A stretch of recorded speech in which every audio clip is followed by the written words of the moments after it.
As the weeks pass by, the show slowly comes together.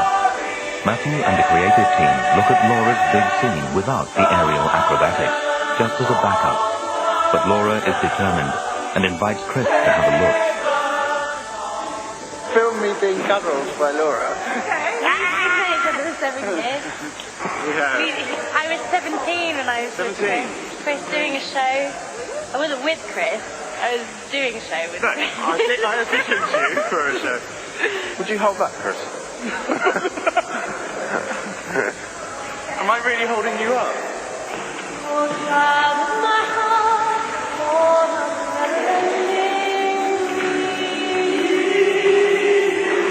Shut up. No.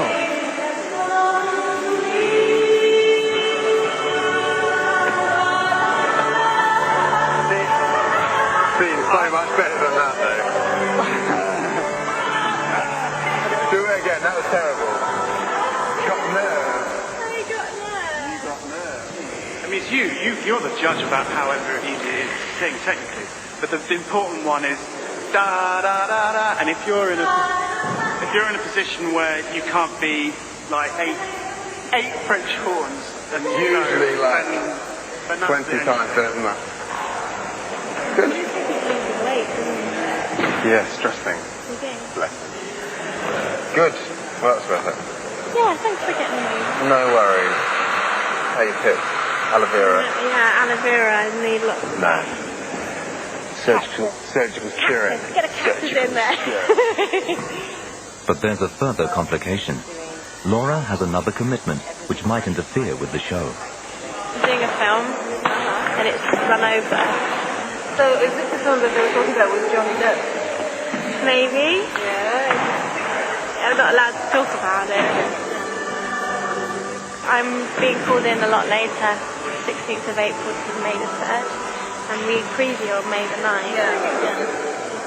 During the day I'll be doing the filming, and then in the evening I'll be doing the show. It'll be great. And then you'll come and see me, and I'll be like, I'm not getting it right.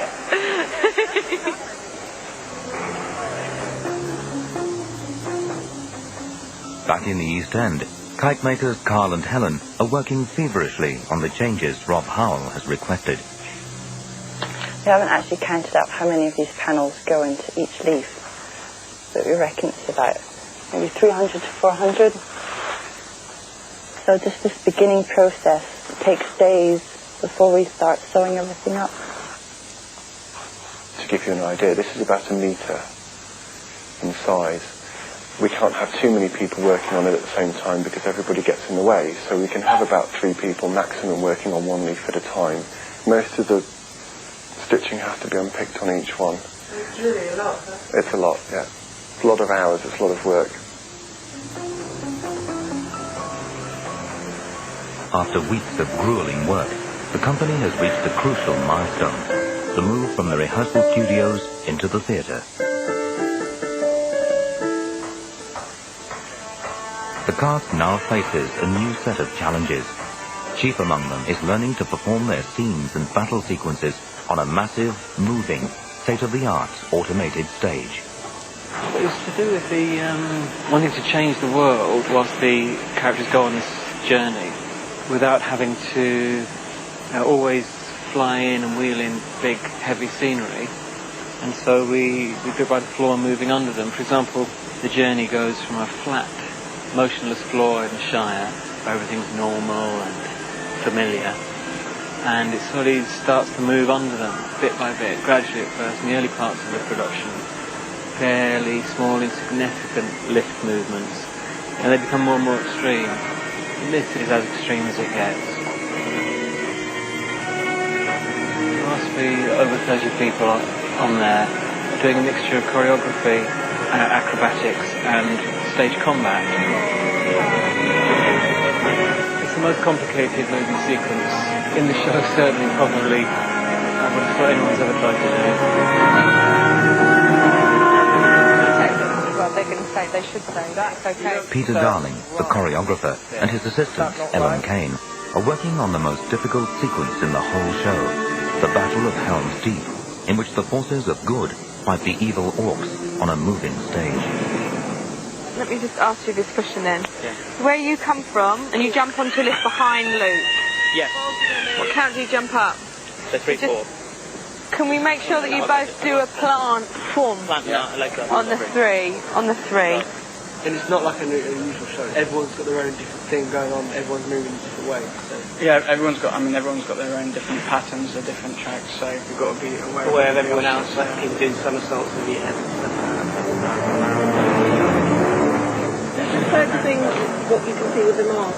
Can you see anything? Limited. It's, you can see enough for what we're doing. Breathing's hard to get used to. Yeah. Especially myself. I get hay fever, so with a blocked nose it's not the best, but we're getting there. For Yorks, if you could just come a little closer, please. Ellen wants to know why people are missing their cues. What is the biggest issue? Is it the lift? Is it travelling with the material to the lift? Or is it you just don't know what you're doing?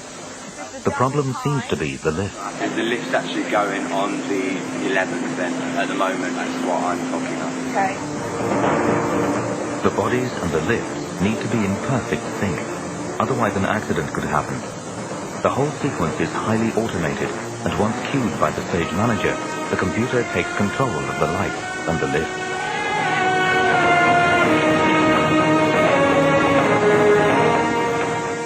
As the actor's vision is limited, the music track is also of paramount importance. It cues some of the most complicated moves.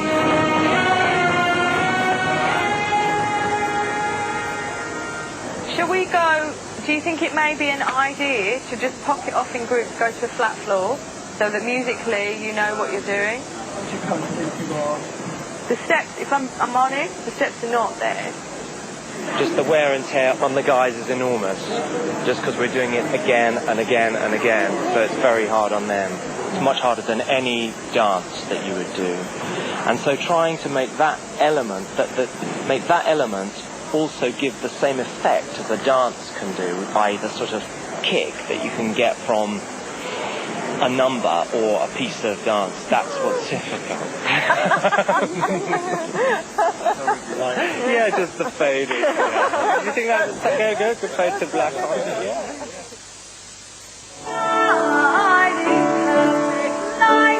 This is a show in which the fear of injury is ever present. Jerome Cragon, who plays one of the leading roles, the hero Aragorn, has been hurt. Well, it happens really stupidly. I just got hit and a muscle snapped. The physio said 2 days of complete rest. So I'm here to watch because it's important, but I'll start again to ease back into rehearsals tomorrow. Should be okay. There's a majestic quality to The Lord of the Rings, but the show is also a lot of fun.